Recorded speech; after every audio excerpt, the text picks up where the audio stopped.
I Nope, you're I live need a now. buffer stuffy. Nope, you're live now. You're No! stuck with it. Get your stuffy. And that's how the episode starts. Yes. You're stuck with it. Oh, and Smalls is already in the chat. Go get her. Smalls has to make up for lost time. True. Well, that chat is going True. to be literally on fire. And that brings us to our first point. Smalls was not able to be here last week because Smalls was on vacation. Welcome back, Smalls. So we're actually going to start with Smalls tonight. And Lacey, who has been off getting in touch with somebody. While the rest of our party sits down for a meal and is starting to realize something is up with Hale. Oh, yeah. Now, obviously, August's character, Fox, has some inkling, but neither Fox or DeLacy has shared much of that information with the rest of the party, because it hasn't really come up. So, it's a new experience for most. For epilepsy.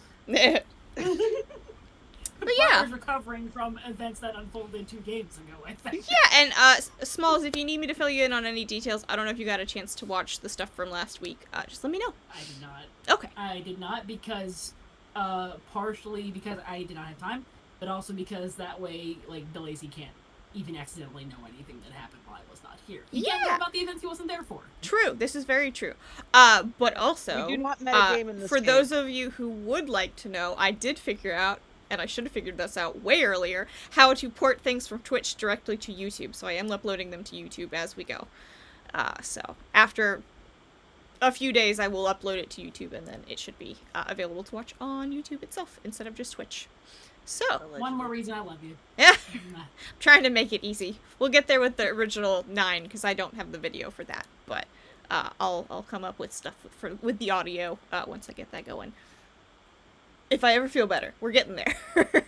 Yay, feel better! Yeah, how's everybody health-wise doing today? Has anybody got COVID? Are we all somewhat healthy today? Don't do that. Don't do that. Don't No! that. We've had somebody who's been sick every week. Last week it was me.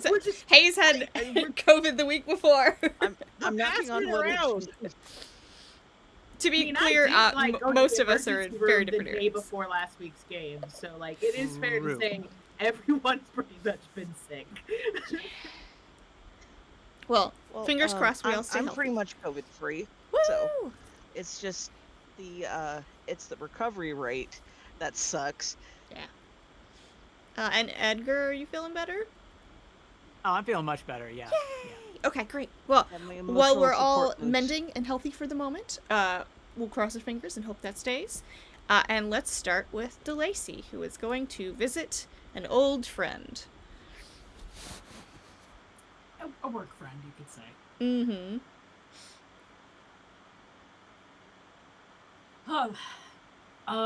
I don't remember if we ever discussed how he would go about visiting said friend. No, you just kind of excused yourself at the very tail end of the episode.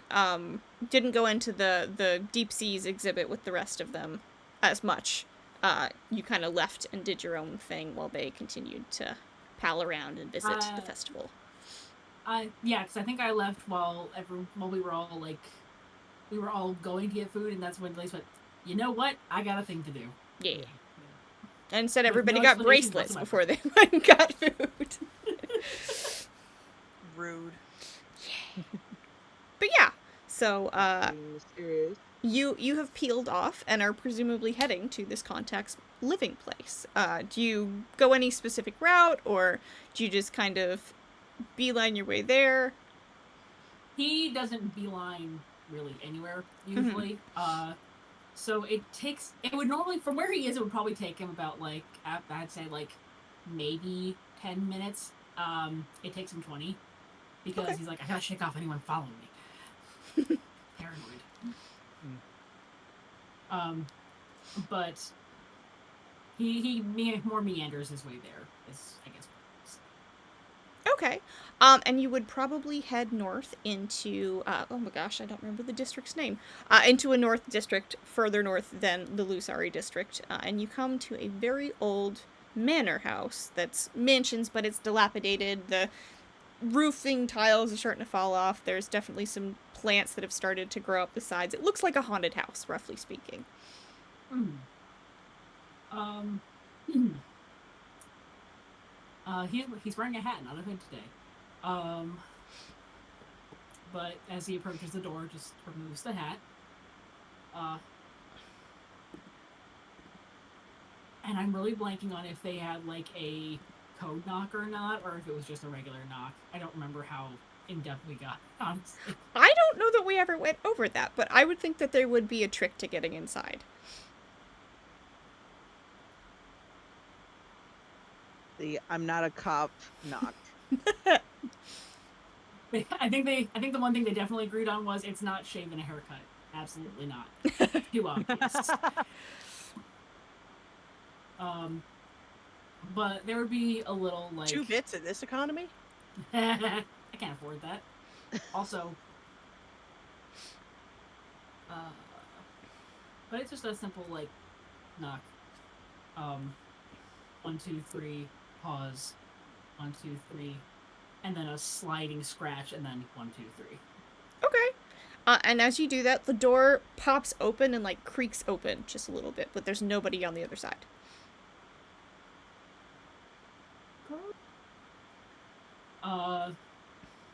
Is that usually how it looks? It's usually how it looks, yeah. All right. He's gonna walk through.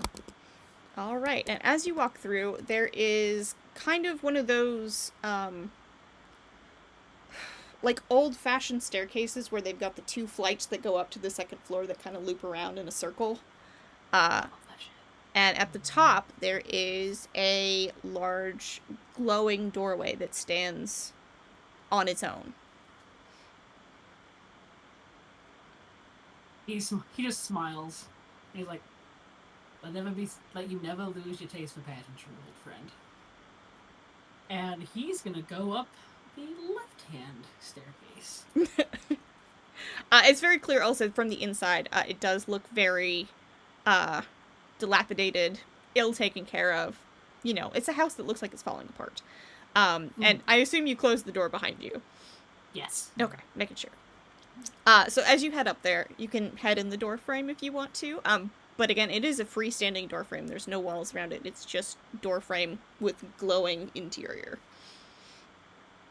Yep, and not even just like stepping into it, he gives a little bit of a hop and a twirl. Because it reminds him loosely of magic his mom would talk about. And it's like you go through doorways dancing. And you just whoop. And as you jump through, the surroundings around you instantly change. Rather than being a dilapidated space that's got broken furniture and dusty cobwebs hanging in every corner, you are now in a very well-kept library. Books everywhere, candles melting on candle racks, papers hung in midair around you, tables. It's very cozy, it's very warm, and very well taken care of in the kind of, like, cluttered ADHD way. Organized chaos. Yeah, very much so. I'm picturing very Howl's Castle. Maybe not quite that busy, but it's a little bit more, yeah, like cozy library. Okay. So maybe not his room, but like maybe the downstairs. And you hear as you come in, you hear a bell ring. And you hear a voice go, "Who's there?" Good afternoon, old friend. Hope you don't mind me stopping by unannounced. I know it ain't usually my way. Oh, never. You always bring such wonderful puzzles. I might have just the thing. If you have the time, of course. And as you round a bookcase, because there are so many bookcases in this room, you see a very large, very stooped owl hanging over a table with several books open on the table in front of him, and he's reading by candlelight. What you reading? Oh, just catching up on things I haven't read up on in a while. I've read this probably 4 times before. And how long ago was the 3rd time? My memory's not so good. Don't call the man out in his own home, man. And he's definitely very old. You can tell from his voice and just the way that he holds himself. He's kind of hunched forward from looking over books for all these years, but he definitely has the bearing of a great horned owl if he were more like 6 feet tall. I'm sorry, more like 5'10", maybe not quite 6 feet. So. Oh, by all means, make him tall, please. Hashtag let owls be huge. Yeah, and actually, I think you had some character art for this character. If you wanted to put that in your art channel, we brainstormed this together as an NPC, and yeah. Smalls immediately was like, Yeah. art time! I have to. Give us the art.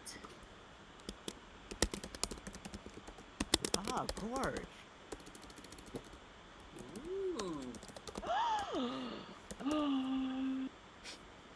I love him. Now, I love this sleepy. what brings you in today?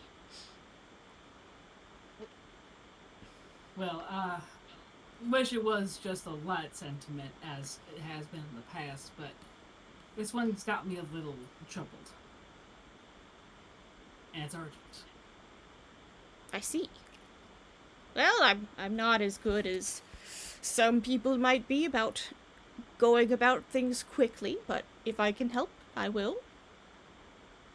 But if it's something you should figure out on your own, I will make you figure it out on your own.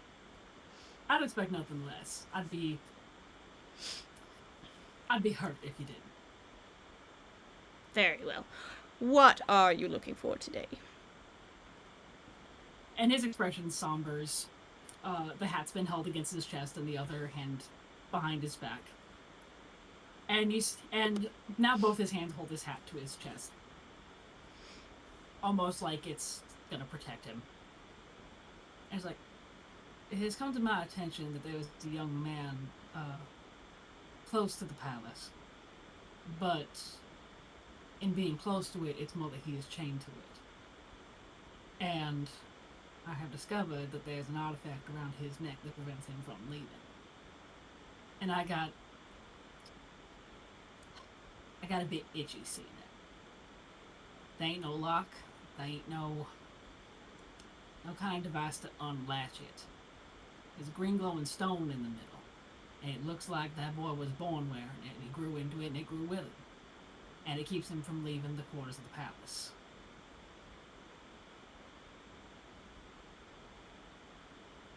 So you wish to remove the collar?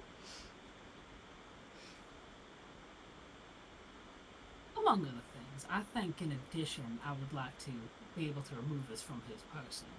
With his permission, of course. I don't go about removing articles without permission. Always the gentleman. And he kind of chuckles to himself, getting the reference that you are making. And he goes, or at the very least, I would like to understand how this magic is executed, because if I recall correctly, such magic is not well received nor lightly used, and it's being used in plain sight. And I think it may be part of the set, but I ain't got no reason to fully subscribe to that yet. I see. Well, do you have anything that I can look at? I do, as a matter of fact. And, he's going to pull out the, not the dossier. Well, he'll pull out the dossier he has, as well as, a quick, like, sketch he made of the collar when they saw it. Mm-hmm. And he goes, my dossier has the recordings of the young man's journal who was wearing the collar, in fact, and that is about as close as I could get to transcribing it on paper. Last I saw, there was also a gentleman nearby wearing a similar piece of, I think maybe it was a necklace or something, but had a similar glow to that gem on the collar. I wonder if they might be linked. wherever one goes, the other can go. That sort of thing. With a bit of a lead of length. Sort of like an invisible leash. Much as it makes me want to say something no self-respecting gentleman should ever say, to consider it as an option that someone would bequeath upon this boy. It's a pity you couldn't just bring it to me, but I understand you were trying to figure it out on your own. And he casts Blink and blinks across the room to you and takes the book out of your hand in an instant. Jumps a little bit, a little bit of fluff on the back of his neck. He does this all the time. You never get used to it. He was about to say, that is never gonna not be spooky. Yeah. And he blinks back to the desk using as little movement as possible to get from one place to the next, and sets it open on the table and starts reading through it. Is there any particular entries or anything like that that you want to tune his attention to? Let me look at that again, because it has been a hot minute and a cold one. Yeah. Let's see. The first entry, for sure. 4, because those are the ones I actually commented on. Do you want to read any of those out? Oh, sure. I'll start with 1. And I'll do these into Lacey's voice, just so I can get back to using it. Yeah. I long for the willow tree and the cool stream, trapped on a mountain with only a dream. The king has commanded that if I want to be out in public, I have to hide my tail, and I'm limited as to where I'm allowed in the castle. The princess at least seems to be nice. She brought me this journal when I asked for one, so I could at least keep up with my poetry. I don't know why I'm here or why I was taken. No one will tell me. I want to go home. I hope everyone's okay. And number 4, we have, none is all bad and good. A world of intricacy lies between.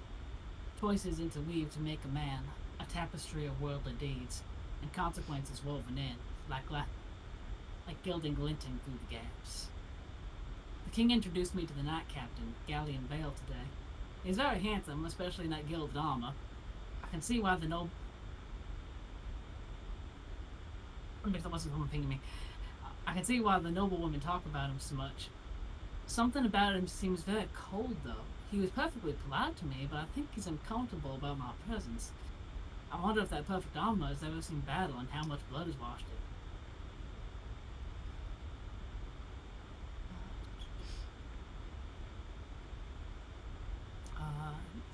I'm sorry, I'm skimming real. Yeah, no worries. Because there's, 20 of them, I think? Yeah, that's yeah, about right. I think I gave you 20 because I was like, I'm going to make him roll a d20. Oh. Number 15, it'll draw the attention to as well. Time goes by, and so must I. When I look back, what have I lost? Today was 2 years since my arrival here at Castle Starlight. While I'm not the nervous child I was when I first got here, I still feel so lost in this place. I hope everyone back home was doing well. I miss them terribly.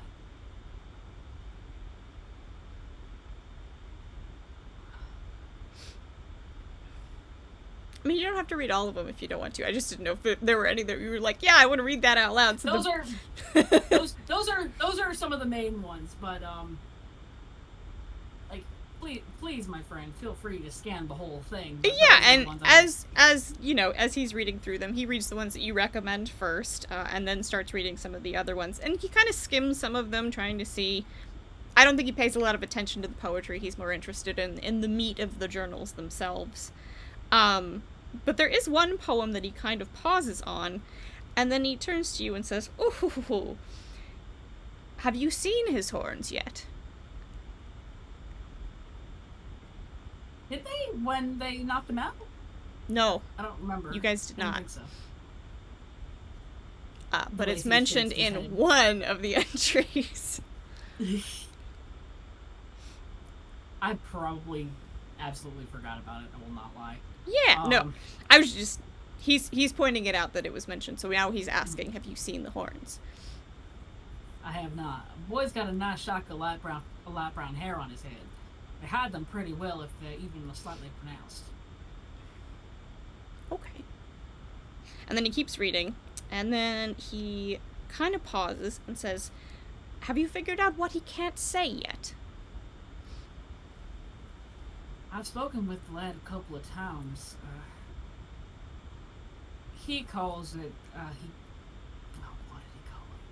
But it's like he gets stuck or restarted whenever he's about to say a certain thing. I'm blanking on what it was that did it. A friend of mine, a fella called Fox, I think he might remember. He's there when it happened. I could probably ask him. But it was something specific, I feel. I think something feels like it might have been whenever he would talk about something, maybe home, maybe... I don't know. It's escaping me. The reflexes stay quick. I guess the mind don't exactly follow. Well, I think your victim is quite clever. But it does seem he's being hampered a bit. I was afraid Now, of that. the poem on number 13 might be a hint. I feel like at this point he's like made his way over so that he can like. Oh yeah, I would assume. You guys are poring over your book together. I still gotta walk.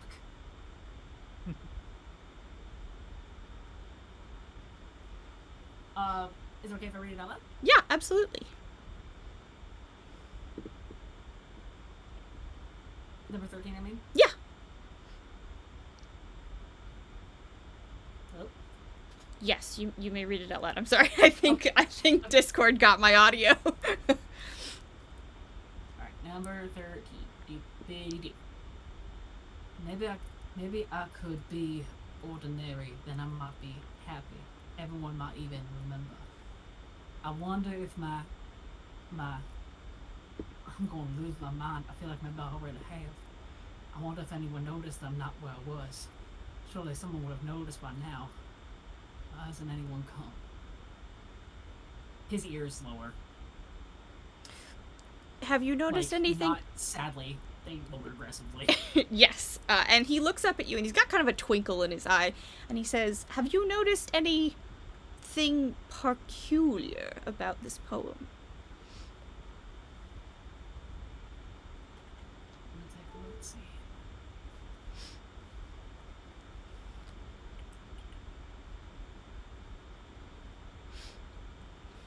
Wanting to be ordinary is something.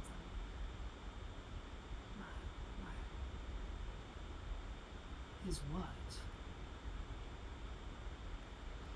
Erasmus takes a loose sheet of paper from literally out of the air, just like snatches it and gently slides it over until it covers everything but the first letter of each line. Instantly full alert ears. The tail is like up. And DeLacy is going to do something that none of the rest of the party have seen before, but this owl has, because I just forgot his name. Erasmus. His name is Erasmus Frey, and you've known him for many years. You met him on a prior job, which I don't know that we went over, but you were looking for information and somebody pointed you in his direction. And you guys have been compatriots in puzzledom ever since. He enjoys a good puzzle. He enjoys a good mystery. He's also smart as shit. So if I'm you know, just based on the doorway that you walked through, that this owl has a lot of magical power. A lot. Having to create your own realm out of the pockets of universes, he's handcrafted this place that you're in. This is basically his mind palace in a way, that he has made magically real. So Erasmus has seen DeLacy have moments like this before, but the party has not. And what they're going to see is a flash of very strong, intense emotion as he slams a fist real quick on the table and has to turn away real quick to collect himself. And he curses very sharply in a mix of a hiss and a growl. Son of a bitch, like that. For the rest for those of you, us who are dumb, what does it say? so you guys don't have the visual reference, but the first letter of each line of that poem reads out the word mother. It's a six line poem. And he can't say the word, so he used a poem to hide it, to get around saying the word. And DeLacy's a mama's boy. Big time. So is Fox. Oh. Somebody's going to die of murder. But son of a bitch! And then bitch is very loud, and where he slams the fist down, turns around to try and get his composure back. As you do that, a hand floats in from out of nowhere, just disembodied hand, cut off at the wrist, that offers you a cup of tea. It's a nice hot cup of tea. He takes it like an asshole, which is not holding a mug how you should hold it. I don't have one with me, but it's where you wrap your entire hand around it so your fingers are going through the handle and you just chug. Yeah, like that. Exactly like the hand looks exactly a little like startled, but is holding the saucer now like this. Like, what just happened? And this is Erasmus's familiar, whose name is Tripoli. Sorry about that. It holds the saucer out in case you want to put the cup back down, and then floats back away with the cup. He puts it down much more gently than he took it. Because he doesn't know how old that china is. I mean, he's magic. He could probably fix it, to be honest, but... Excuse me. But we don't want to assume. True. But Erasmus lets you process your emotions, and then says, "So, what have we learned?"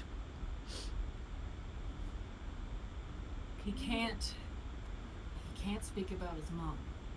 He probably says his mama. He can't speak about his mama. And no son should have to be. Why? I thought, for a brief moment after reading this, that maybe there was some sort of illegitimate son thing going on, but I can't confirm or deny it. I mean, I don't trust... He looks around for a second, realizing he's in Erasmus's mind palace and ain't shit getting in that Erasmus doesn't want to. So he's like, honestly, I don't trust the king as far as I can fucking throw him. But I got no evidence to support the fact that he has a bastard son out there somewhere. Well... But I also ain't seen nothing like hell in my lifetime before. No, he seems... very peculiar. What does his tail look like?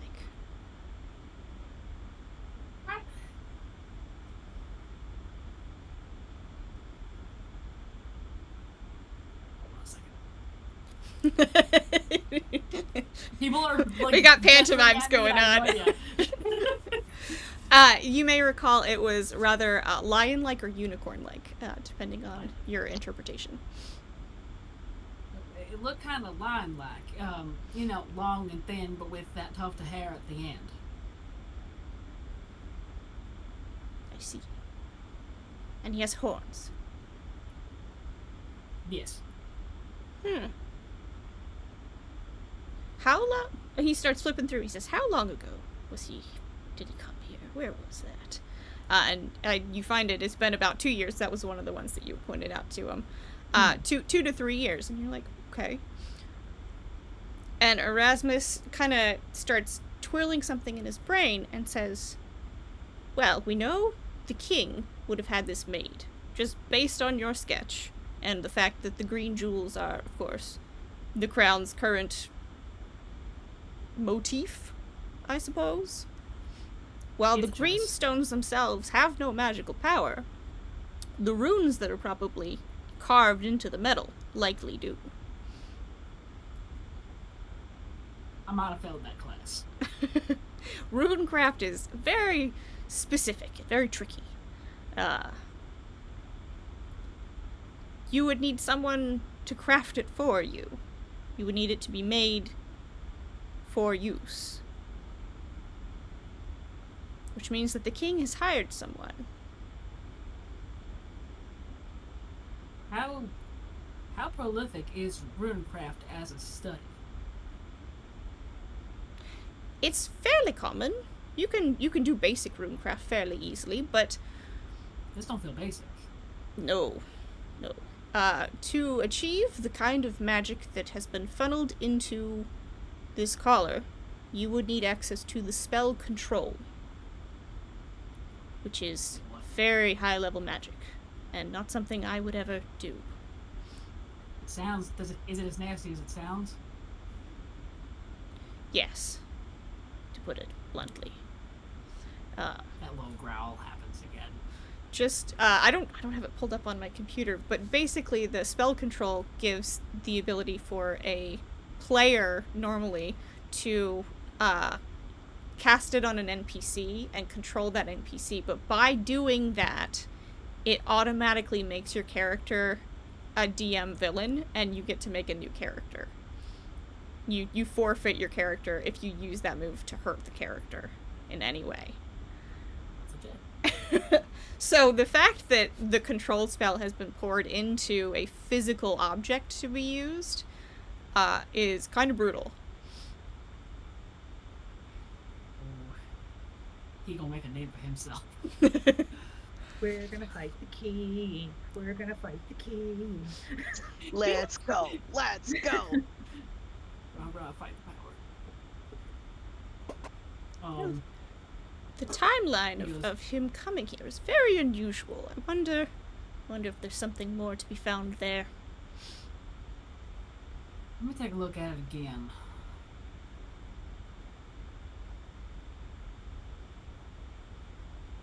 And he starts looking at like the first line of each poem. See if any of them like. None of the rest of them do. I'll give you that right off the top, so you don't have to Thank do you. too much study. had- No, he's only I done had that that in open. that one poem. And I know I had teased you by saying there was one big thing that you had missed and one small thing, and that was the small thing that I had very cleverly That's hidden. gonna haunt me. It's gonna haunt me forever. Just so you know. He's like, what do you find off about it? If you don't mind my asking. Well, you see, the king changed a lot of things very rapidly. Starting about...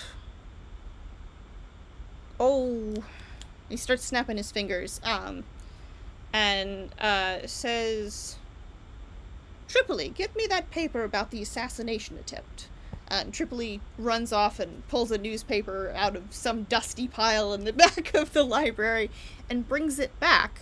And there's a news article dated about, I think it was like 5 years ago or something like that, where an invoker had suddenly been assassinated who had been working for the king. And no one had seen it happen. It was a thing. They kind of chalked it up to him stopping an intruder that was headed for the king, but it was very cagey and very shifty. And since then, the king has changed a lot of things around in the kingdom. Like, he started doing a lot more things. He started with the trains, he started with... the Starlit Tower was already under construction, but he finished building that. He did a lot of things really quickly and made a lot of changes in the kingdom after that date. I feel like there's some big connective piece that I'm missing. Because that assassination attempt would have been about 2 years before Hell even arrived in the kingdom. Unless an invoker was the one who made the collar, which feels unlikely. Well, you could And what about... You could approach his brother. The victim. The invoker had a brother. You might know him, actually. depending on Money how man. good you are at your thievery. And he kind of smiles with his little crooked grin, like, if you're good at this, you all know him. And he points down further in the article and points out a name. And I need to find the name in my notes. Come here, notes. Related to Galley. Where are we? Nope. So the murdered invoker was named Adam Prince, but his brother is listed further down in the article, kind of like an obituary kind of thing, where it says he's survived by his brother Philip Prince. Philip Prince is a well-known defense attorney.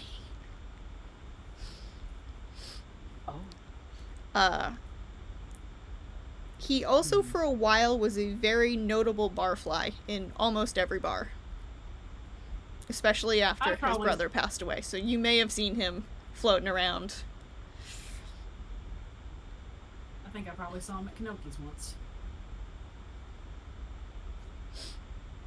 Erasmus does not have that context. He's never met Philip. He's not met very many people, to be fair. He's a little bit of a shut-in, likes his mysteries, but likes to stay inside. I get it. But yes.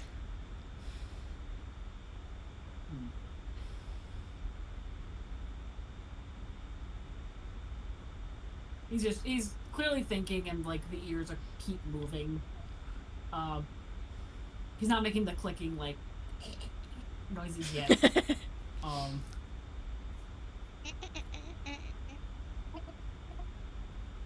The chittery.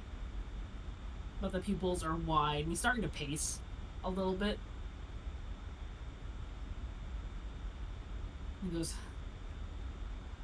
if I'm honest, the why is not as much what I'm interested in as how do I get this boy out from under this? I'm not sure, based on your sketch, I could offer a good opinion. Runecraft is tricky at best, and I've never been the best at it, but messing with runes can be traumatic. Especially with powerful magic. You don't... To the inscriber, or to anyone who dares to mess with it? To those in proximity. And for something like this, there would be dozens of runes built in. The fewer there are, the easier it is to remove them in the proper order, but this would be something you'd likely need the original creator to undo, unless you find another way. That is awful tricky. Especially if the paranoid thought of mine is correct and the person who inscribed them is in fact no longer with us.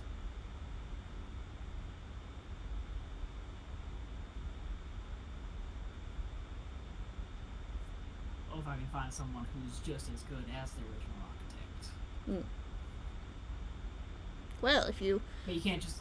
If you learn any more about what or who he is, let me know. Be happy to go through my texts a bit more.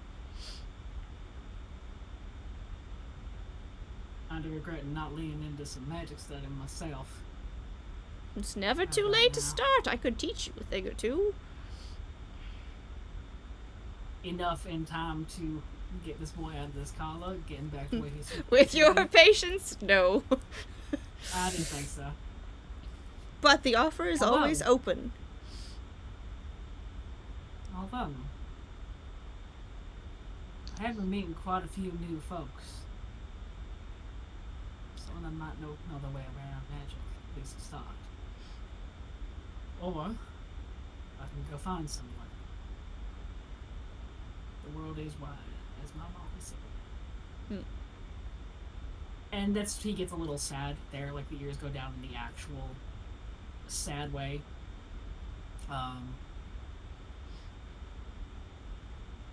And a lot passes through his face, and none of it comes out his mouth. A lot of thoughts, a lot of feelings, pretty big feelings. He goes, "You've helped me quite a lot with this. I don't suppose this has been enough of a teaser for your breadth of intelligence, has it? Oh, I appreciate any good mystery that you can offer. I'm used to the one in books, but, you know, books aren't always so much fun. Speaking of books, I don't rightly know that anybody of these will know to come knocking on your first door. But there's been a surgence of folks that I would tread caution with. They carry around this very specific looking journal. Strange folk. Not bad, I wouldn't call them evil, but peculiar. And some of them are quite bright, and others are concerning. And I would just see everybody else laughing. It's making me laugh. And he goes, some of them will say, maybe I should see what this does on a common sense occurrence. Like, okay, I gotta be real level with you. I saw a man stick his hand in fire saying I wanted to see if it would hurt. That's It foolish. But there's a common vein going through them, and I fear that maybe some kind of cult starting to spread throughout the city. And like so far, nothing terribly untoward, like nothing cataclysmic, but very peculiar and offsetting. And I'd advise caution. That's all. I see. Well, I'll keep that in mind, but if they're sticking their hands in fire, I think I'll be alright. Good. That good, seems good, good. foolish. I think I got 3 more gray hairs on me now, thanks to that kid. Alright, well, Fox is never living down sticking his hand in fire. Ever. No. Nope. Yep. Fox Firehand Slayer. You know, that's kind of a badass title, though. Yeah, until we start calling him Toasty for short. Or Mittens. I was taking a drink now. God.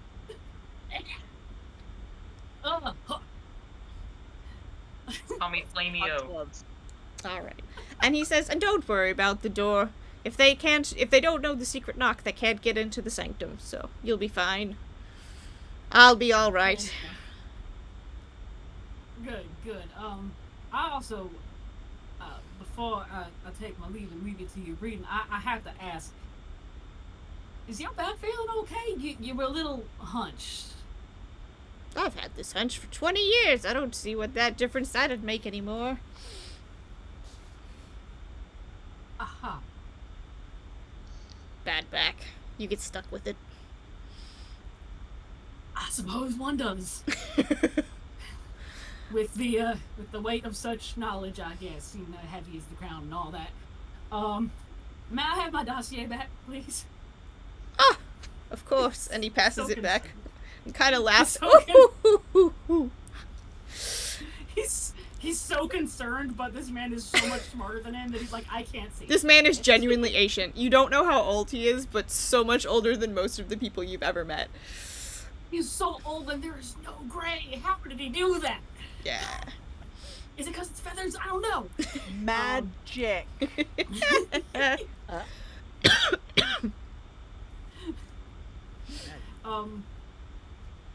But he takes back his dossier. I think he also takes back the sketch he did, folds it up, puts it in the dossier, so it's all in one place. And he goes, well, I got a small party to get back to, but I appreciate your time, and as always, I do deeply appreciate your help. You Of never ask for course. anything in return, though. Won't you? The please let me mystery do something? satisfies me. I like your mysteries. Tell me how it ends when you get there. Or if you need more help. I always like learning more. Of course. Whenever I can't figure out something, I just want to bring it to you, so it's always going to be good. All right, and Because Tripoli gently ushers you to the door and sees you back out into the dilapidated mansion that is very much a front for where this owl actually lives. he also apologizes to Tripoli for his outburst back there that was uncalled for. Tripoli grabs his hat, throws it down the stairs. All right, you are welcome to stay mad at me for however long you so choose. And you are And he returned to the real world. dancing. Grab his hat on the way down. He's like, always makes me go down the opposite one I came down. Damn it, I have a system. But picks up his hat, puts it back on, and all that delightfulness when apologizing to Tripoli evaporates as soon as that hat's on. He's so Business mode mad. cat. This serious Van Helsing serious face. And With the puffiest tail ever. Yeah. so That's slightly art. mad. And you are free to And, return to your friends back at the festival. And I think once he can see them, he has to take a minute to like put the face back on. You know, like take a few breaths. Like, okay, you were just talking to a business associate, getting some shit together. Here, party and have a good time. Totally not at all concerned about nothing. Just a thing. Just a thing. And we're going to pivot over to the other group. We have the one table that has most of the people over there, except for Briar, with the Princess Galleon, Fox, and... Was that it? I thought there were 5 at the table. And then Briar left. Is it just me with the... I think it's just you with the fancy people, Fox. And then the other table has everybody else because they called Briar over. Right, because Briar was observing Hale having a daydream fit. Does anybody want to say anything? Does anybody want to get the ball rolling? Fox wanted to ask, is it Gallon or Galleon? Galleon. Gallian. Galleon. Fox kind of wanted to schmooze up on Galleon to see what his kind of deal is. Can't get any intel out of him about. Yeah, what he's stuff been is like very at the quiet. castle. Even Saphira, previously who had interacted with him, he'd been very cordial with Saphira. Has been very quiet today. He hasn't really been saying much. Let's have Fox start with like a.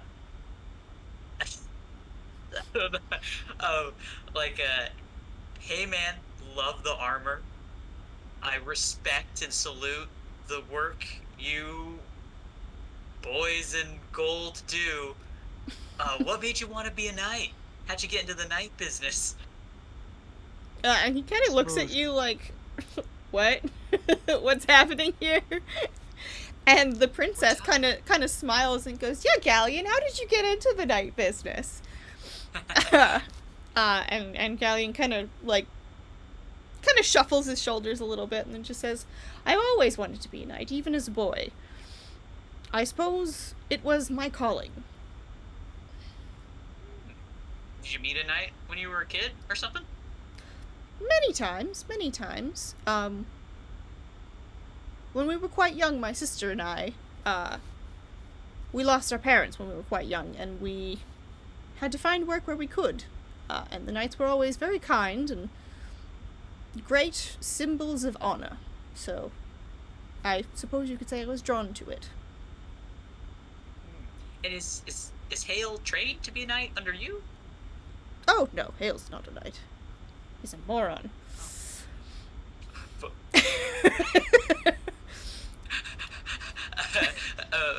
Fox has a little, like, twitch in his smile, but he keeps his facade up as much as he can. You see that same twitch in the princess's smile. She's definitely like, this motherfucker. Oh, Well, he's we can't he's all lucky. be head knights of the guard, you know? Mm-hmm. But no, he doesn't work for the Knights. We had him on temporary duty the other day, and he got jumped and robbed and helped proliferate a heist.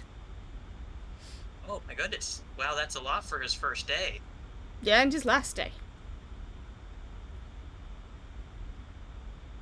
Understandable. Well, if you guys are ever hiring, let me know. I mean, we're always hiring if you're up for the boot camp portion of it to, get underway with the training. 6 weeks and Do you do the training? oh no, we have a different facility for that. We have people specifically in mind for training new recruits. But Okay. I can put you in touch. I'll keep it in mind. All right. And he goes and orders like one of the wool beasts. He orders a wool beast steak, and some French fries, which they don't call French fries. They just call them fries. Crisps. Chips. Crisps. They don't call them freedom Crisps, fries, yes. do they? No. That would be an issue. There's no French. Liberation log. There's no France. There's no French. I could create France in this world. No. Thanks, we don't need any more. I mean, you'd have to, otherwise, all of your sparkling genius would just be a bad idea. As for the other table, how's it going, folks? What you guys up to? Absolutely not talking about a heist. Nope, not us. Absolutely no not. No heist in Starlight City. You heard them. We don't have we those are. here. We are kind of distracted by hail when we left Very off, concerned. right? Yeah, you guys were we're like, all concerned. what is happening to this kid? Why is he doing that? Oh,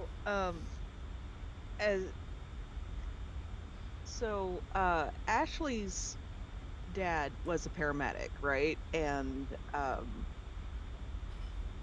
so she knows vague medical knowledge, not enough to be certified or anything, but she knows what a stroke and epileptic seizure looks like.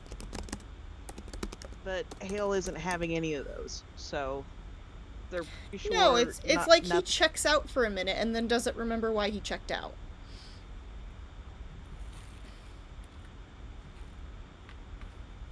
So there is suspicion.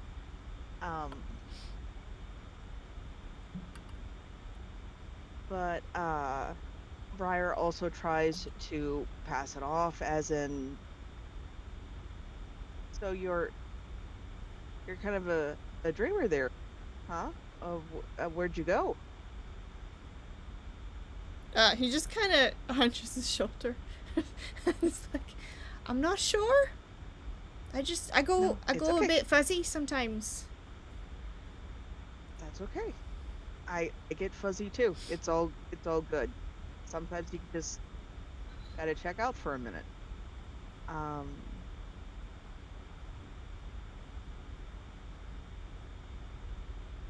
So how do you know the princess, by the way? We haven't had a chance to talk. We both live in the castle. She's my friend. Oh. Okay. Are you the staff? I'm not. Neat.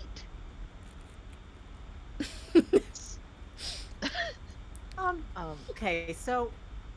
Oh, sorry. If you got more to say, Doc, go ahead. Perfect. Perfection. So if you're not part of the staff, so are you just a guest of the princess then? He kind of like bites his lip, trying to figure out if he can answer the question. And says, I'm not sure I'd classify as a guest. And I'm not sure the princess would be the one I'd put in that sentence. Oh, okay.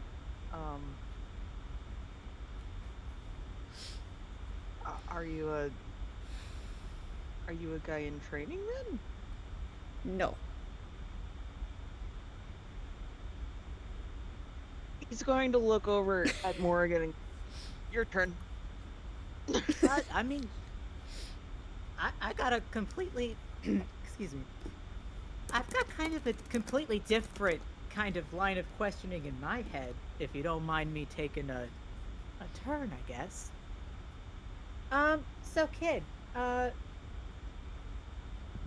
Lofrey the mermaid, kind of had a moment with you. You guys, locked eyes and stuff. Did you feel anything going on there? Or anything? I was angry.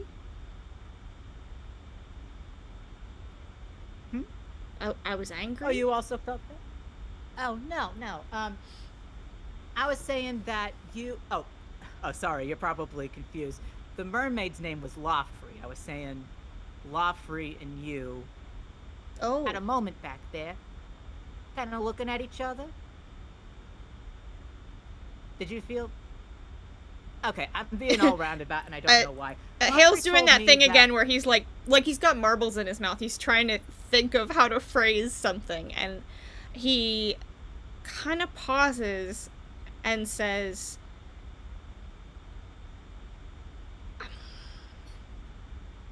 It might be less stressful for everyone involved if we just stick to yes and no questions that can be nodded about. Because words are hard sometimes. I mean, to be fair, I asked a yes or no question. Did you feel a connection? But, all right.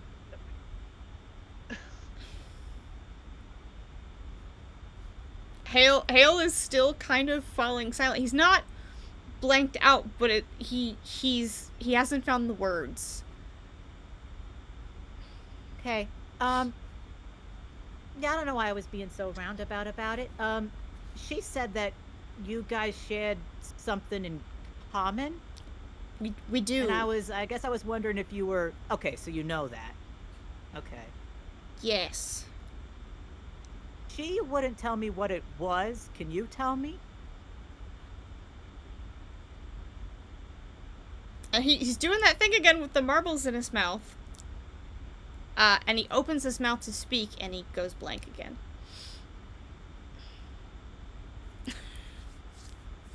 I'm gonna take that as a no.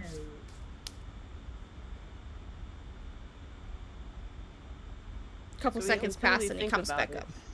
And he can clearly process the question, and he can decide on an answer, but he cannot speak it.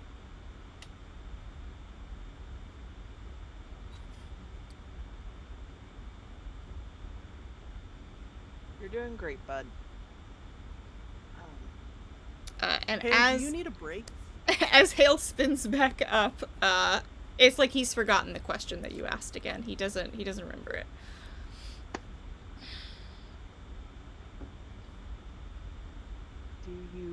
Do you need a break, Hale? Do you need some air? No, I think I'm alright. Weren't we ordering food? Yes, we were ordering food. Yeah, get some food, yeah. What He would everyone genuinely like? does not remember half of the questions that you've asked him, so he doesn't understand. He thinks you guys are just asking about, like, what's on the menu? What are we getting?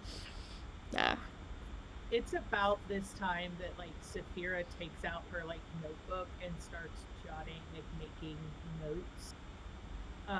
Just purely on like what's going, like writing in that like she's met Hal and like why like something's clearly going on. Just taking notes about this because she's very perplexed about what's going on, but she's not sure exactly like what questions to try to ask him, like roundabout ways that maybe he could answer, because clearly she realizes like certain questions can't be answered. So is there like roundabout ways about asking it that may be able to get more information from him? But she's just not sure what questions to ask at this point. So Right. she's making notes in her journal, like just ideas. Morrigan, Yeah. how did you talk to the mermaid? Magic? So if Hale can think the things, and Hale can acknowledge the things, and Hale can process the things, but Hale can't say the things. On it. I'm down to 4 AP. I'm gonna message. Oh, sorry, it's not called message. It's called whisper. I'm gonna whisper to Hale, and since I'm spending the AP, that means that he can respond back to me for a minute. So Okay. yeah, I guess Morrigan physically is just gonna kind of look at him since Lafrey had some trouble. Like, wait, who's talking to me in my head? Morrigan's trying to make some direct eye contact, but is using message to speak directly into Hale's brain. To I guess just ask the same question again, just to try like, What did you and the mermaid have in common? Hale kind of jerks and like understands that it's your voice, but like kind of puzzles over it for a second, staring at you with like the little like quirked brow, and he's like, "How are you doing that?" Magic. I'm a magician. Oh, I've never had anybody talk in my head before. So weird. Is this too weird?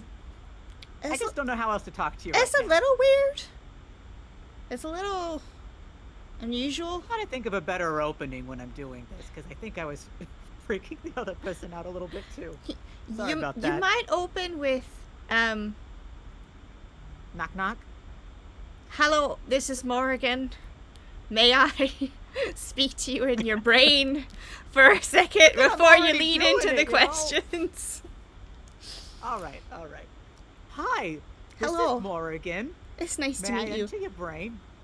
Oh, I, yes. I think Nice to you're meet in you. my brain, actually. I think it's a bit late for that. Well, y- just my voice. you have a Can't lot see of nothing in there. questions.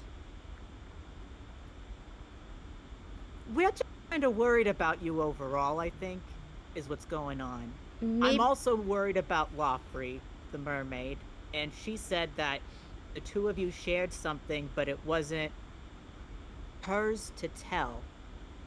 I'm wondering if you have an easier time telling me in your head instead of out loud.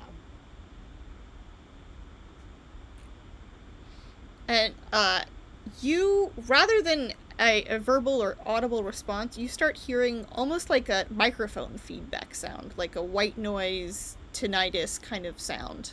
And you see across the table from you that Hale's gone blank again. Morrigan says out loud, glancing over at Lakey, nah, that doesn't work either.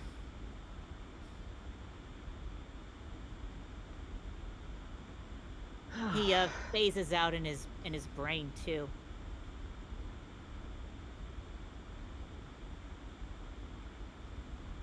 So it's mind control. He's brainwashed. Some type of magic. Well, shit. Clearly. Mel, you're muted. First. Thank you. I forgot about house chaos. Lakey is going to do what Lakey has been doing this whole time, and just gonna try to look around in that I need to make sure that none of my siblings are about to get in trouble sort of older brother way. Just to scan the crowd and make sure that nobody's noticing him, his friends doing anything shenaniganry, or noticing him noticing people.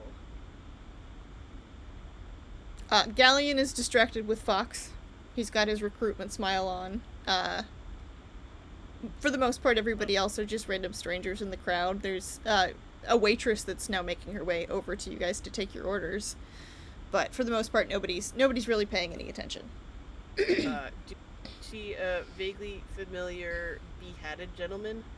Do we, DeLacy? See a familiar beheaded gentleman?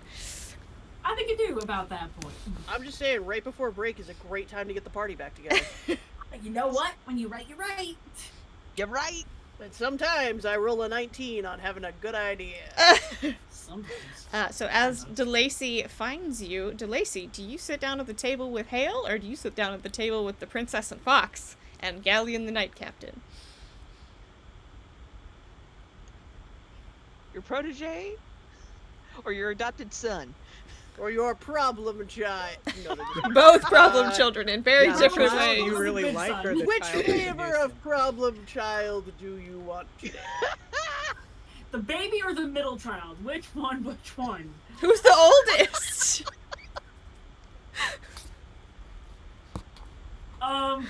We love you, Teddy. While you decide, let's take our bathroom break. Yeah! Woo! We'll be back in 10 to 15 minutes, gang. Teddy's the oldest. I'm a sibling. Of which batch?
And we are back.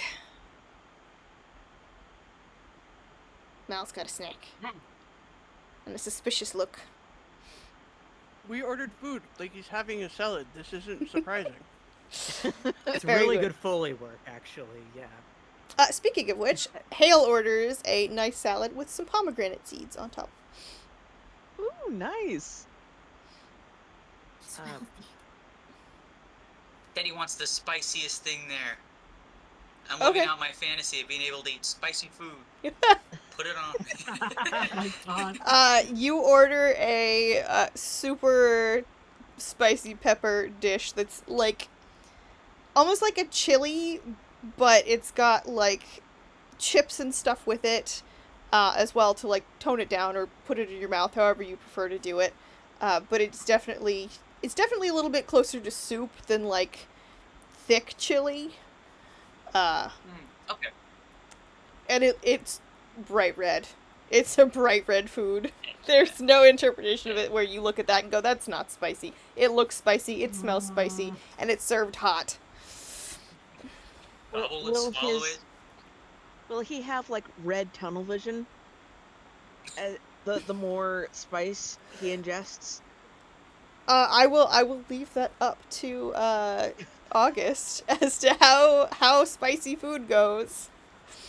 Oh yeah, I mean, Teddy's completely fine with spicy food, but does his drow not like it? Would that change anything? Up to That's you. really funny. Up to you. Roll I for think it. he's fine. Well, I mean, logically, drows have a very earthy subterranean. That's in a diet, D&D like world. snails, This one might be very mushrooms. different. Yeah, that's Forgotten Realms era. So that this place may go on different. You may have been a surfacer all your life. Who knows? Spice, spice, spice. I feel like we need to look at this the other way. Are there capsaicin-based weapons in this world, and how many points of damage do they do? Pepper spray. Let's go. It's a potion, right? It's defensive. Totally. You could go ask the God of Potions booth. You could ask them for sure. But anyway, what would you guys all like to order for lunch? Briar wants a big meaty sandwich, Briar gets a big meaty Like- sandwich. like skirt steak, cheese slices, tomatoes if that's feasible, and lettuce stuff. Any kind of sauce that's complimentary. Ham nom. Yeah, you get one, and it's pretty similar to what you would order at home. Because this whole world is made up of the expectations of the people who are playing. They're used to like places where you can go and order a sandwich from a cafe or Subway or stuff like that. So you get a nice sandwich with a toothpick stuck in the top and a nice little like ranch looking sauce to spread on if you should prefer. Doug's just gonna order the weirdest thing. He has no idea what the hell that could be off of the menu, as is habit for him. Okay, and what does Doug wind up getting, dare I Try ask? something new, guy. Well, I guess that's what I'm asking. What's the weirdest Oh, no. goddamn thing on this menu? Because that's what Doug gets. We'll come back to you. Anybody else want to order Sweet. lunch? Yes. So Yes. Rachel is now like in like mindset. She wants all the fried stuff. Like she wants like fried meat, like corn dog style. She wants French fries. Recovering model life. Let's go. She is wanting to live her best fair life and knowing that she has spent years not eating all of the delicious fried fair food. So she wants like the fried dough. She wants fried corn dog. I want all of the fried food. All of the fried food. Wrap Okay. up those fryers. Yeah, and they definitely have fries. They probably have fry bread since there's a large population of rabbit folk in the area. That's one of their things that they like to cook. They've got some deep fried corn bites. Like they give you a variety of different fried things. And Wonderful. This I- tiny little elf is about to dig into some fried food. We I love think it. Morrigan is going to feast on giant spider roast. Okay. And because Doug Yo. found that on the menu and is like, "What does that taste like? I wonder." Fox is like, can I get a little bit of that? Try a little bit of that. You're at another Fox table. has- What are you doing? Fox asked He's for a Alright, bunch. Fox. He's Fox. That's what he's doing. The Mickey's princess actually, orders you know- the largest strawberry milkshake you guys have ever seen in your life. $5 milkshake. Very good. Respect. Lakey's gonna actually get junk food, like all of the vegan junk food that's around. So like all of the like tteokbokki with like all of the different sauces and all of the he's gonna skip the fry bread because that happens at home a fair amount. But yeah, no, it's all junk food for him. Probably a big old paw full of cotton candy, like just absolute garbage. It's great. He's He's not just leaving, is he? What are you gonna order, Mhm. boss? Foreign. I think. What time of day is it? It's about lunchtime, like noon to 1, Okay. if I recall Boss correctly. is gonna order a thick with 2 C's hamburger. Nice. Medium rare, the crispiest lettuce, the juiciest tomatoes, herb mayonnaise. It's like probably the burger is like about half the size of him, but it doesn't stop him. If anything, it motivates him. Absolutely. Unhinge the jaw. Unhinge the jaw. And Oh, DeLacy, as you rejoin the group, would you like to reintroduce yourself and pick a table? I didn't actually think about that. I got distracted. I'm so sorry. So he sees the table with Hale. He sees the table with Fox. And he's like, I feel like Fox is charming enough to handle this on his own. He's gonna sit at the table with Hale. Abandoning Fox to the nobles. DeLacy, what would you like to order for lunch? He is going to get like 2 orders of chicken skewers, I think. Okay. Cool. No additional like sauce in them or anything. Because he's feeling mildly homesick, and that was something his mom used to make. Aw. Ball. She was killer on barbecue, man. Yeah. Given that Hale isn't actually in any medical danger, Briar will gravitate back to the noble table. Yeah. Since that's where he's sitting. And originally. the waitress will take note and deliver your sandwich to the correct table. I didn't abandon Fox. I made room for Briar. Briar already you go. had a chair there. I made more room. That's a large tail that man has. Okay. Hey Doc, let me get a bite of that sandwich. You can have the corner. So How about hey Doug, will you roll for me and tell me what you get in terms of how much you like the spider that you have ordered for lunch? All right, yeah. Oh. How big is this Oh, that's- spider? It has to fit on a plate, I would think. So Oh Lord. Yeah, I mean, I'm imagining like it came from a giant spider, but I'm imagining it almost more like getting a cut of steak or something. But Okay. you know, arachnid. It's I was probably literally just just the picturing- abdomen part. I was picturing a giant spider upside down like a roast chicken. That's even better. We'll go Yeah. with that. Yeah. I like the slices of steak. like a little apple, like it's holding like all of its little peats, just like here you go, dinner time. No one just So- eats a Or they chicken put just put on a oil. plate. They put little Or when- olives on the corners of all of the little feet. The legs are the skewers for vegetables, for grilled vegetables, and it was like Built-in martini picks. there you go, So, Doug, how do you like your food?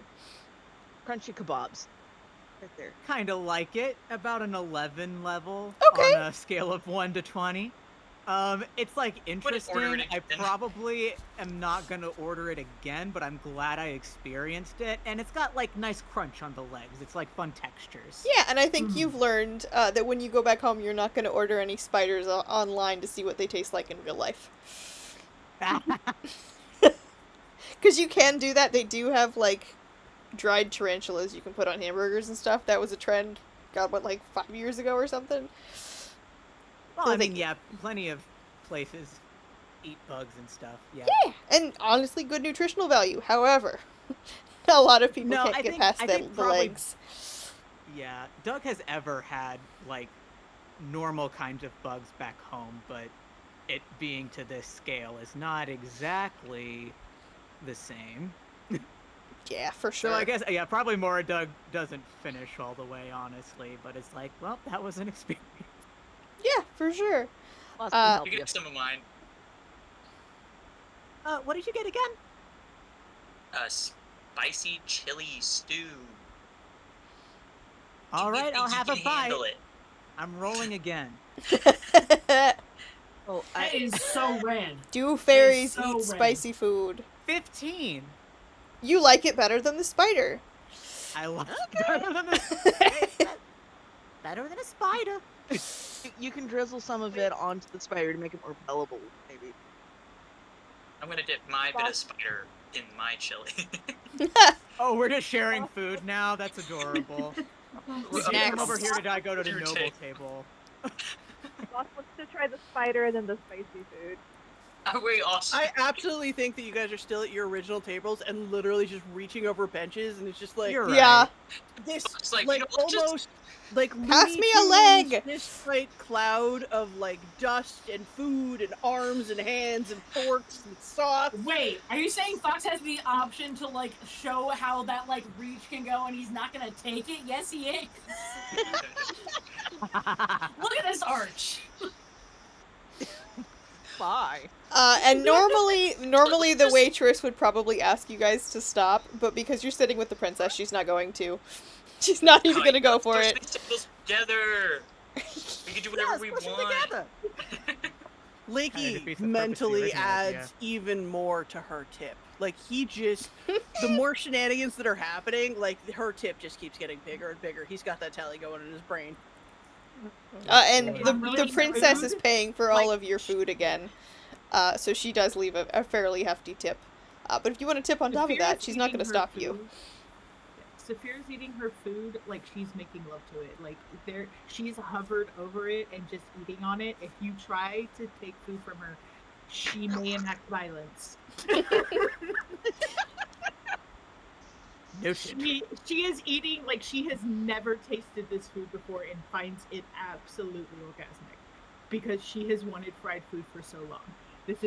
Rachel is just in her head right now. Like this is the greatest thing on the planet because she has missed fried food for so long. I'll have what buddy. she's having. Can boss try to can boss ask Oregon to like cut a piece of the spider and he could like roll to see if he can get it with his tongue like Yoshi? Yeah, of course. You want a little piece with a couple legs on it? Oh my god. He's gonna nod eagerly without even saying anything. Just you guys little hands up, just okay.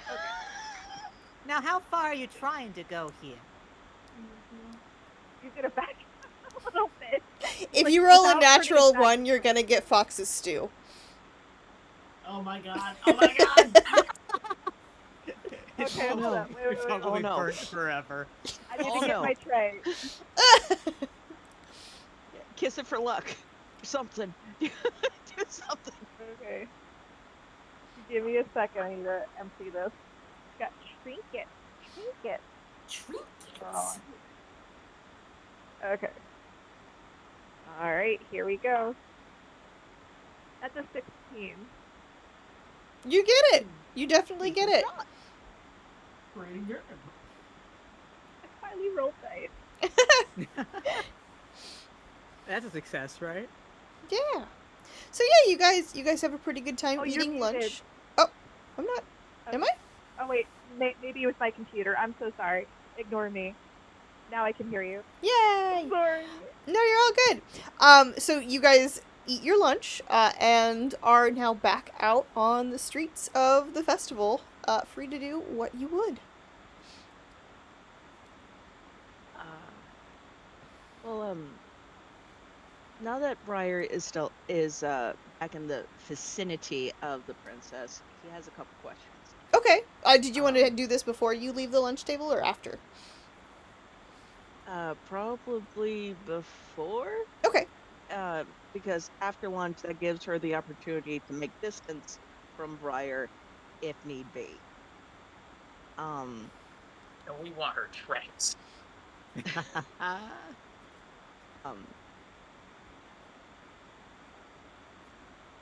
um, Your Majesty, Your Highness, um, Celine this is is only fine. my second day here in the city, which is beautiful, by the way. But I have applied for employment at one of the clinics down the way, and I was informed or forewarned that the clinics here have been stripped of a certain uh, let me try to get the words in. Um, the goddess that is associated with the clinics has been banned from the city. Iriel Herald of Hospitality is no longer allowed to have official temples. We don't. My dad didn't ban it. Um, but yes, they don't have the temple officiality anymore, I guess you could say. If I may, I am curious as to the reasoning behind that. We all are. So, Galen, do you have any idea what that's about?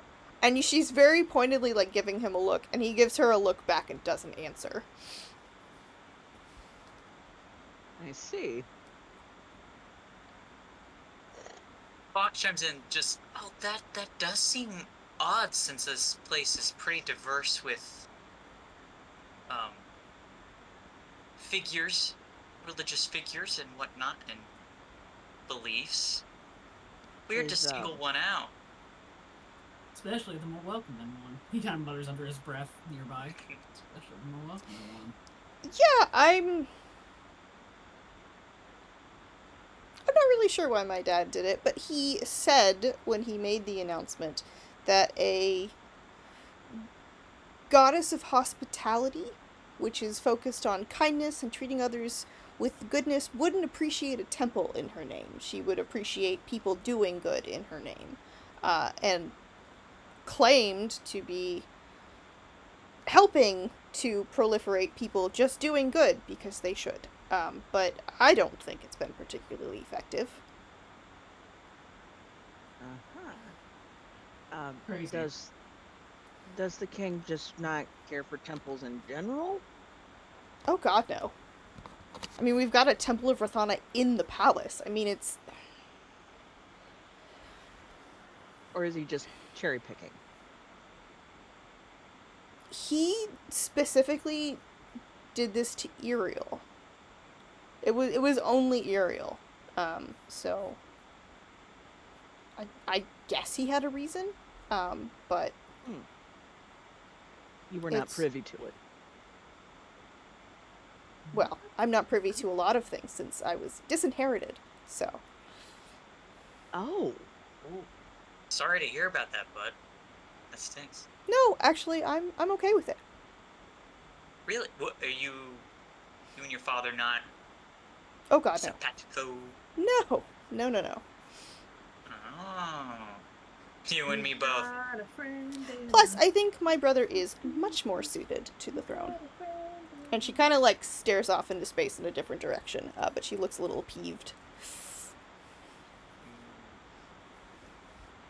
I'm sorry to bring up an old wound. Ma'am. Celine is fine. Celine. It's a lovely name, Celine. Thank you.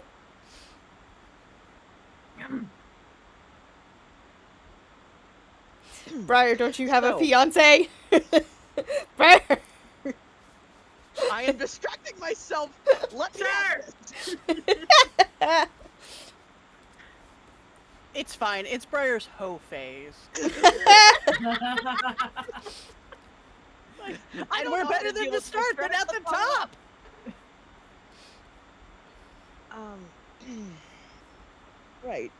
So, with the temples delegitimized, has what has the medical support of the city been like?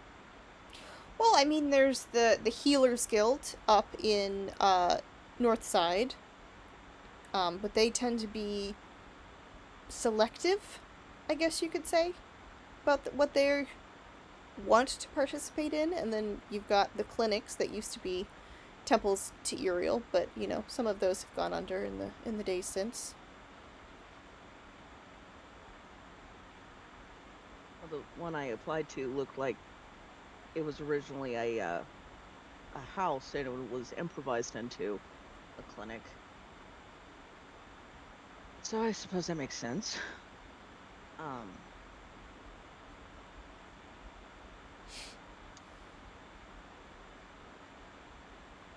Is there a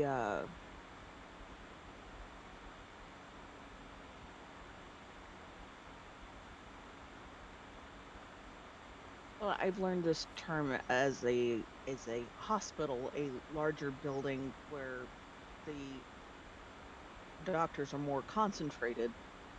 Is there anything like that, or would that be That would counted definitely be as the them? Healers Guild if you're looking for anything like that. I suppose, yeah, that's fair. Okay. You know, they might have a guild booth if you go that way. I'll be sure to check it out.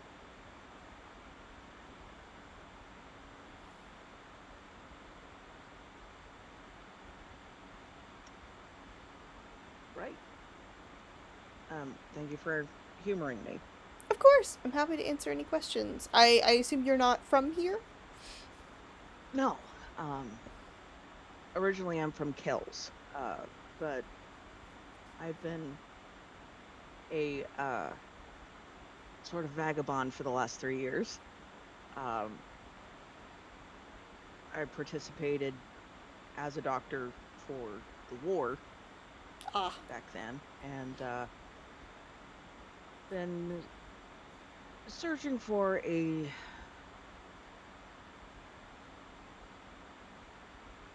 I've been searching for something. I wish I could put my finger on it, but I found my feet leading me here, and I may as well attempt to do some good. And she kind of smiles and says, I think you'll find something. And kind of gives you a little pat on the arm. I appreciate that. By the way, her strawberry milkshake is gone. You guys are all still eating. It's gone. She sucked it down. Where did she put it? In her belly. In her stomach. It's gone. She's royalty. She can hire people to carry it for her. They just send him down from the palace. And Briar's probably close to finishing his sandwich anyway. So, how's your spice stew there, Fox? I can smell the spice from here. Amazing. And you guys want to try? Celine? Celine goes, no. Like, please no. Everybody else at the Fox table, I is assume, like turns that. it down. Fox, I will illuminate something for you. I'm pretty sure my sense of smell is about 3 to 4 times what yours is. No. Oh. Well, I'm sure there's napkins somewhere. We could plug your nose. I'm fine. All right. I'm fine. All right. And as you wrap up lunch, you are set loose on the streets. And Celine actually turns to Saphira and says, I actually need to stop by my seamstress who's in the area. or any of your friends want to come with, or... Pretty dresses time.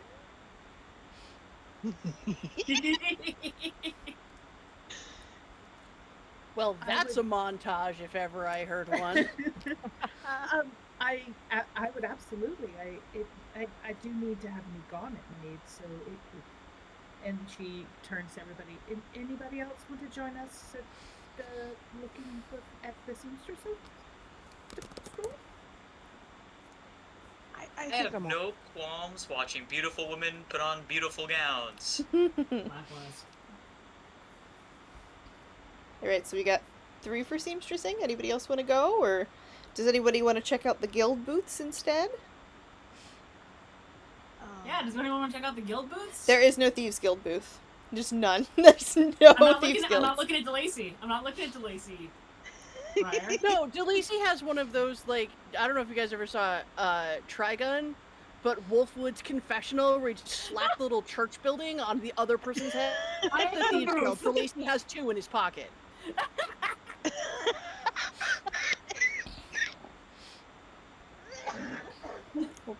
We broke Hayes. Roadkill. Ow. But yeah, Ouch. I don't know if you Right, would no, it is. want to go visit any guilds in the meantime, Briar, or Yeah, Yeah, do you? Briar will check it out. Whew. does anybody else want to go Boss guild might hopping? check out. Yeah, boss will. Boss is gonna go guilding. Anybody else? Whew. Lakey's gonna look at Morgan, because technically... Oh yeah. I was gonna look at Lakey. That's exactly what I was about to say. These two fools are standing there looking at each other while everyone else is like, "Yeah, let's go here, let's go I there." feel like that's when we cut to the credits and play the Curb Your Enthusiasm theme. I feel like that's... Yeah. Oh,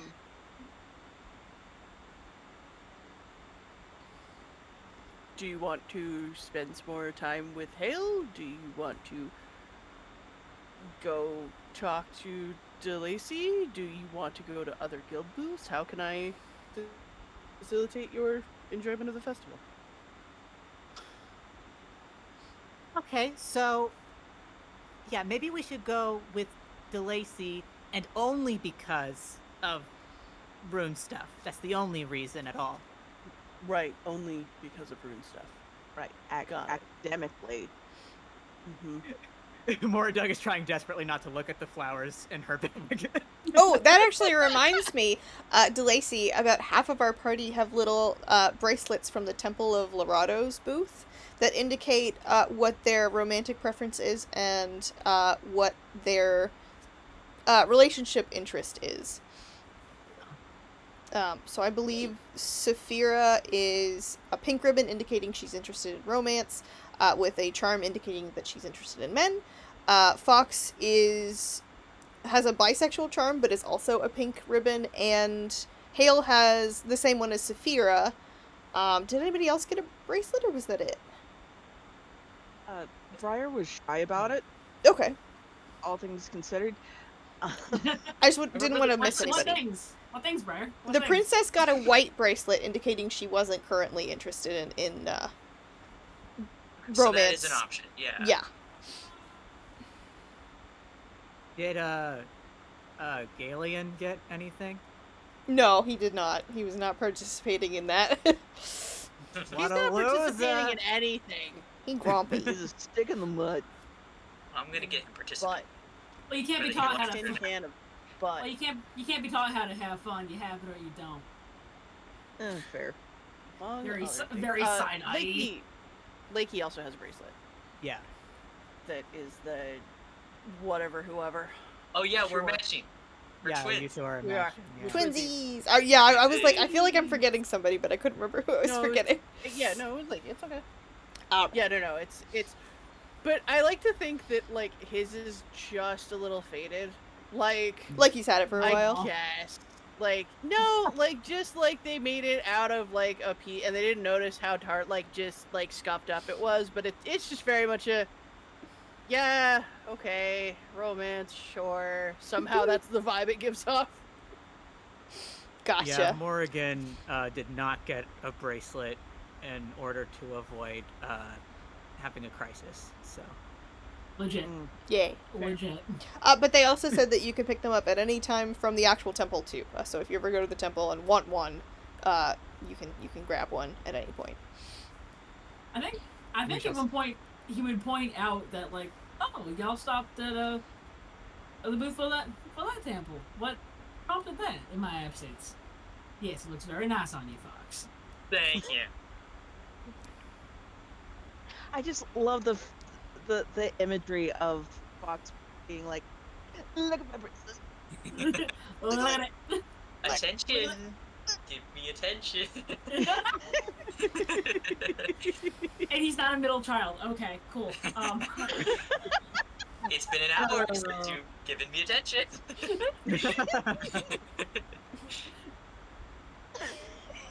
All right. I And don't remember why we went there. No, I think we were just checking out stuff.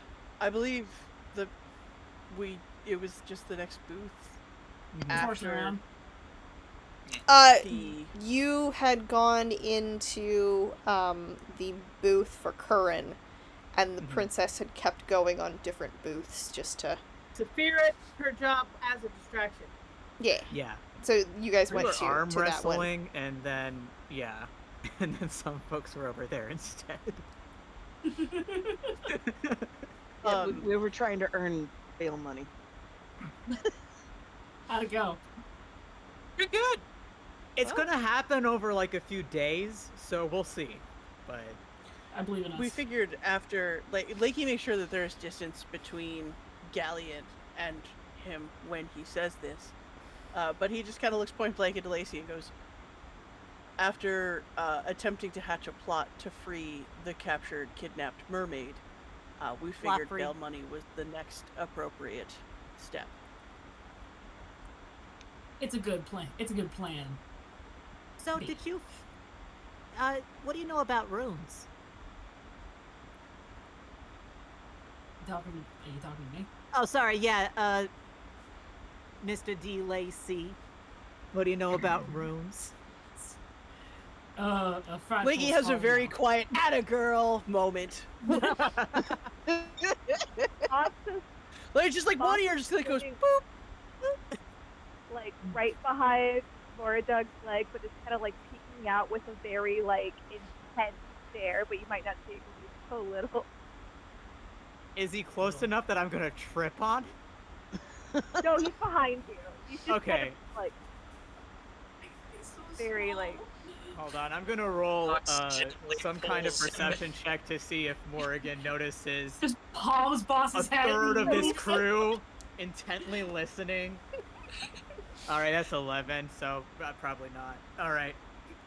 Everything goes as normal then. We're all acting so casual about it. Everyone's so casual. And you are rapidly they're, like, approaching a post point where you need to casual. diverge.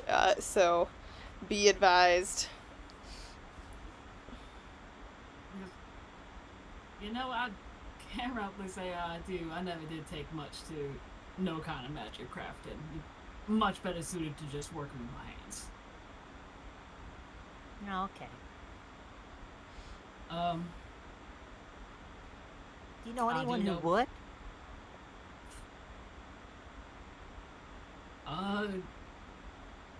Out of character question. How many like underground or underworld contacts does the Lacey have that maybe aren't as on the up and up about what they're studying? You might know one or two, but they're not like super sophisticated magicians or anything like that. For that kind of work, you would probably want to go to the God of Crafting's booth, which would be Banur. They might know more about runes, but that would be kind of back the way you had come. But you could always hit that another day. Okay. Because a craftsman under the guidance of the Norm might be your best bet for anything to do with runes. I know what they are. I know they're hard to learn to do correctly, especially at high level. But that's about the extent of my knowledge. Why you ask? I mean, you heard us talking about Lafrey the mermaid, right? I may have caught bits and pieces of it. Wink. Yeah, well, she's, her fucking, tank or whatever the fuck is surrounded by runes, so. And If we he can- leans. Mhm. Go on, sorry. No, go ahead.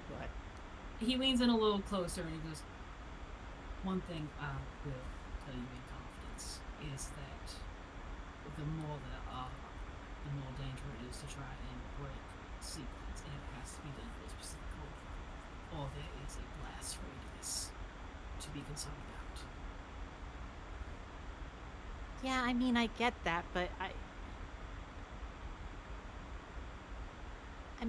just feel like I have to do something. Like, I can't leave her, Well, if such a fine young lady as yourself does happen to have a blossoming interest in runes and their craft, Uh-huh. I would speak to the craftsmen under Vanilla. They might have a way to guide you. That would be Okay, cool. most beneficial. Question for Sounds DeLacy, great. out of character.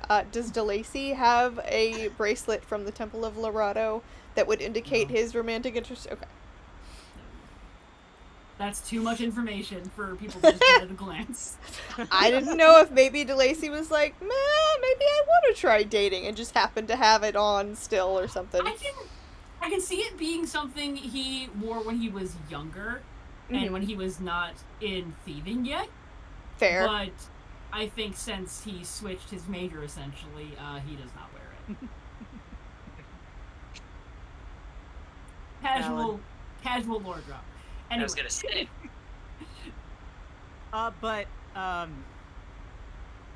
Which group are we in? Are we heading to the So you seamstress, or are guys, we headed you to- guys need to split up soon. The seamstress is one way, and the guild booths are another.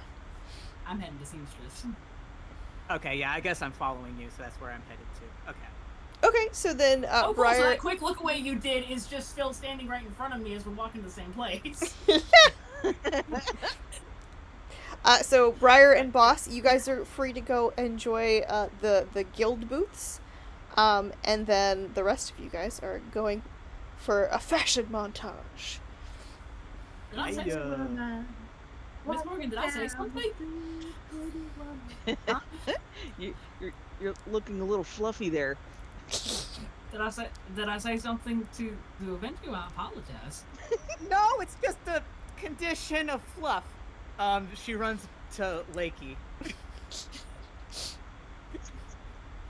I think she's fluffy too. He understands. Lakey, you gotta help me get this fluff down. Fox leans over to DeLacy and is like, "You got interesting taste."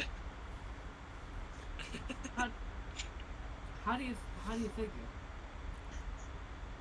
Hale very I don't know, I gently. seem to pick up Hale very weirdos. gently tugs on DeLacy's sleeve, and says, "I think she thinks you're flirting with her." You see the look come over his face of not again. Oh no.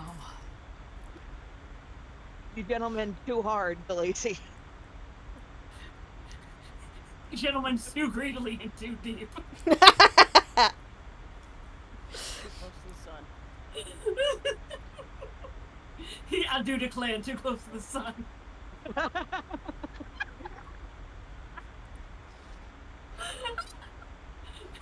Now you look straight up offended. I'm sorry. No, it's great. No, No, it's you are- perfect. You are doing But okay, my guy. But in actual character, no words come out. It is just that look of, Oh no. that slight furrowing of the brow, the closing of the eyes, and his tail tucks a little bit. And Oh. it has not tucked once in the entire time you've known him. All of the Give him a 2 gentle days. pat on the back. Don't worry, man. You'll I get think through to her. we're all. So Boss is with Briar right now, right? 'Cause they Yes, split. correct. Yes. Sorry, I couldn't hear. Yes, you are correct. Okay. So as like Boss is walking away, is there a certain distance? He's like all huffy puffy because you think DeLacy is like hardcore flirting with Morgan, and he's acting like a protective little brother, like so you think all these things. What does he think he is? Like, My God. That's so sweet. Poor Doug would be so devastated if they knew. But you're looking a little hopping mad there, boss. Do you want uppies again? that they can do, or they can do whatever they want. But I'm just, like she's got a really sensitive heart, and I just don't want her heart to get broken. And the Lacey is a LUT slut, and I'm just Did you see the way with the I do declare? That is slut words right there. I have never. You don't say that if you don't expect something of her. Boss, you just can't say that in public.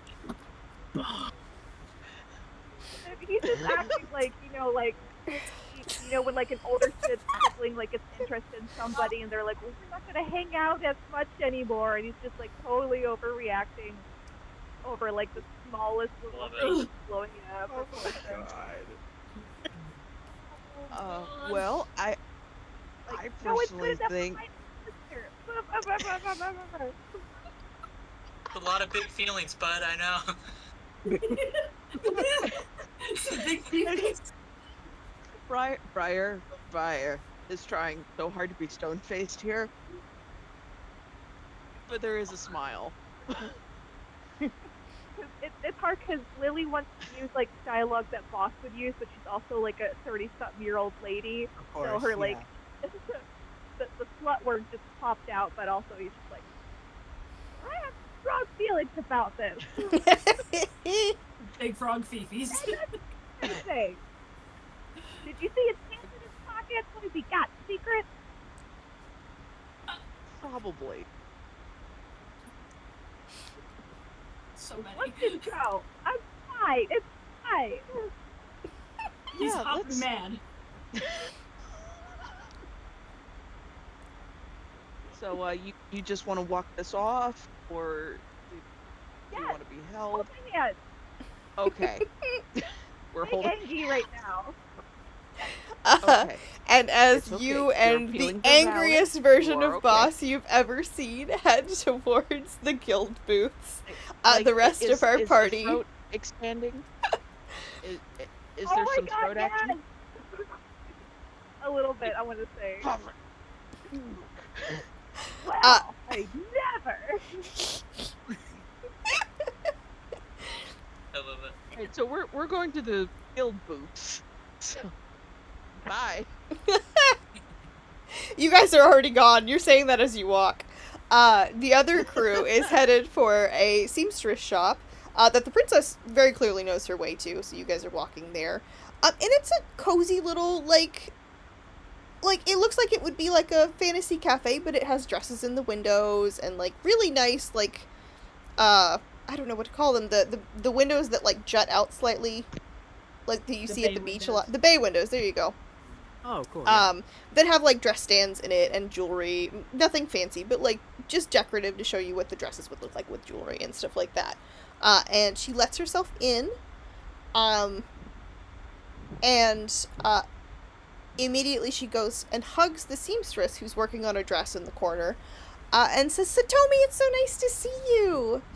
And the woman that she's hugging is, she has peach-colored skin. And when I say peach-colored, I mean truly the color of a peach. It's that, like, pinkish-orange color. And she's got two horns, very, very vertically coming up from her forehead, that still have that peach-colored skin over top of it. And she's got little, almost humanoid ears, but they've got a little bit of a point at the end. And teeth that kind of go outwards in her mouth slightly. Especially the canine teeth on the top and bottom. Is she what? I'm picturing like it's some sort of like I don't think I'm thinking the right thing. Ignore me. She also I'm has really excited about it. pink hair.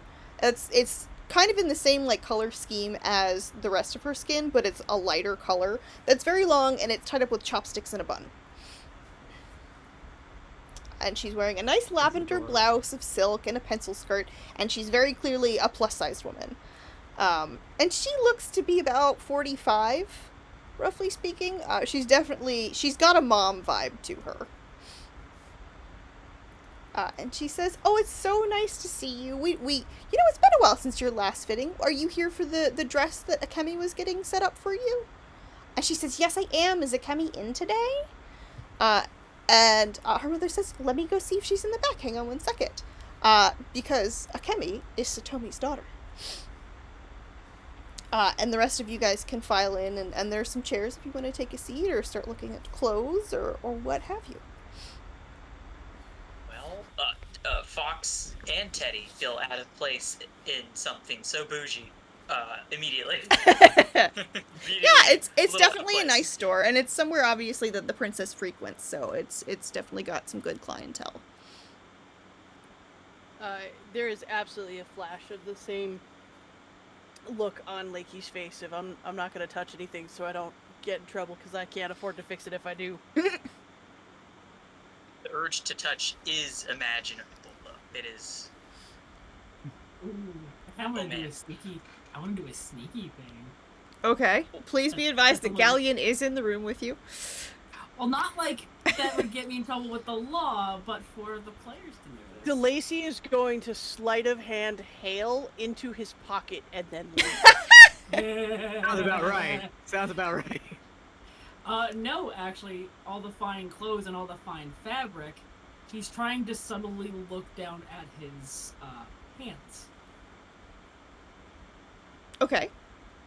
What is he looking for? And you see him flexing his fingers a little bit, and actually looking a little concerned. Oh no! Don't do it. Not a cat scratching post. Do it. No, he looks. He is not going anywhere near the stuff. He flexes a little bit, and then you see him look at a very nice, like I think a vest or some sort of like silk shirt, and lightly run his fingers across it, not doing the cat scratch thing. But then, why did he look so nervous when he was flexing his hands? The urge is there. The dark urge. I am dropping a different kind of hint. Ah, gotcha. Interesting. Saphira,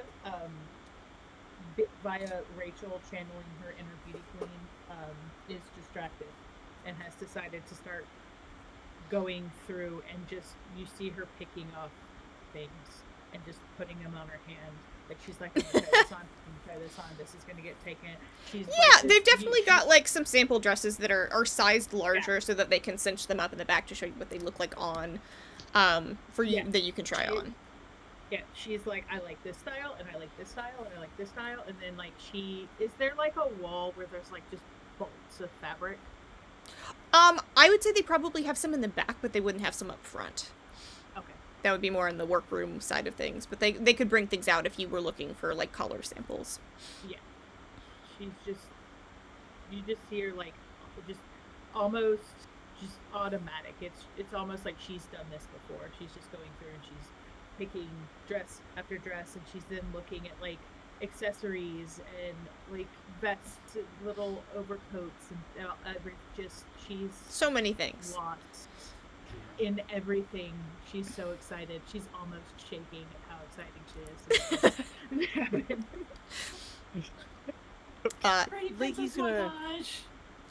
Leaky's gonna look to Morgan and be like, if you wanted some new stage attire or a new outfit, there is a provision in the contract for accommodations and clothing should you need, if you'd like to go pick something out.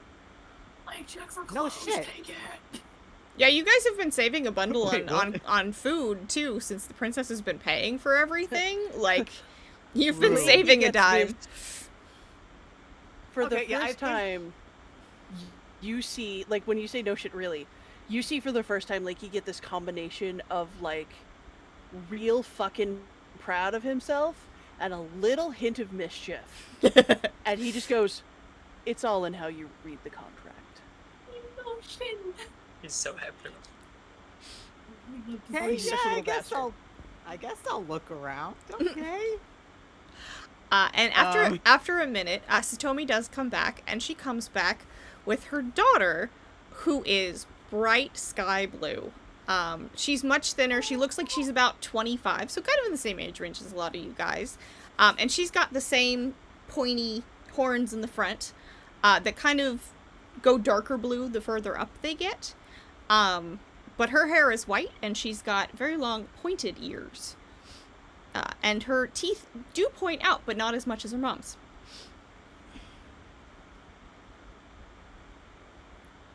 Hi. Nice to meet you. And she shakes your hand and kind of gives you the once over and then does it again. And then goes, "Oh, I like your bracelet." Thank you. Uh-huh. I got it and free. Yeah, they're always free. And she's wearing kind of like a tailcoat almost, with a pencil skirt. It's very clearly like a workish uniform, but it's very fancy looking. And she immediately goes back over to Celine, and they do some little, like, squealing, and, "Hey, girl, how are you? It's so nice to see you again," stuff like that. And she says, "Oh, let me go grab that dress. Why don't I take you over here to this booth?" And, like, starts going over dress shopping with her and whatnot. And disappears into the back room with her.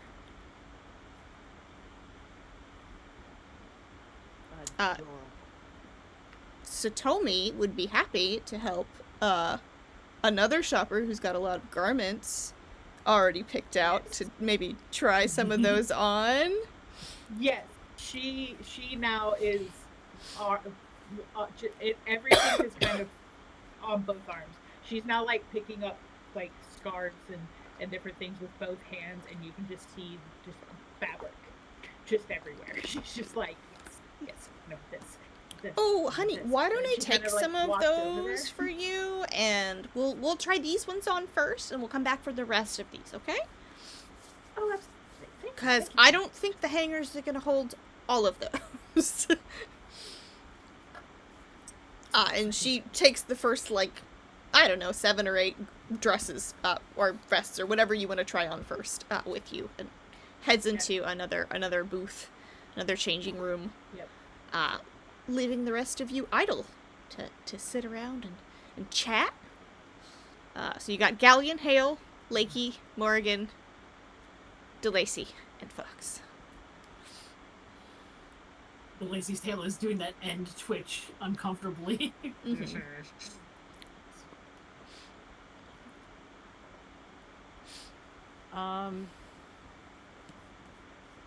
Yeah, I think Moradug is seeing, like, I don't know, the other gals in the group get really hype and also specifically know what they want, and is getting a bit more intimidated now. So let me see. Does Hale look like interested at all in any of this stuff? Or Galleon? Probably not Galleon, I don't know. Galleon, not particularly. He's happy just standing by the door. Hale's kind of looking at things, but, he's wearing nice clothes. But doesn't particularly seem like to be grabbing anything off racks or anything like that. But you could ask him his opinions. There's just so many people here. I don't know who to talk to first. Also, how much time do we think we do have before? I just realized it's like 10. Yeah, we're about to. I was 18. gonna say we should probably wrap up soon. But Wrap up. And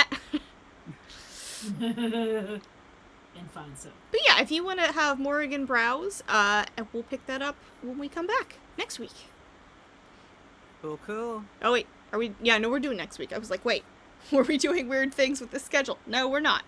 Although in December we may have to make some scheduling shifts because New Year's Eve and Christmas Eve are both on a Tuesday. So either we'll move it to a different day or we'll just take a 2-week break. So. But yeah. A+. And we'll do guild stuff next time. Yeah. All right. Stuff. Guild Well, stuff. Guild stuff. Guild thank everybody for coming. I appreciate all you. Thank you. We appreciate you right back. All right, and we'll see you Good night, guys next everybody. week. Bye. Bye.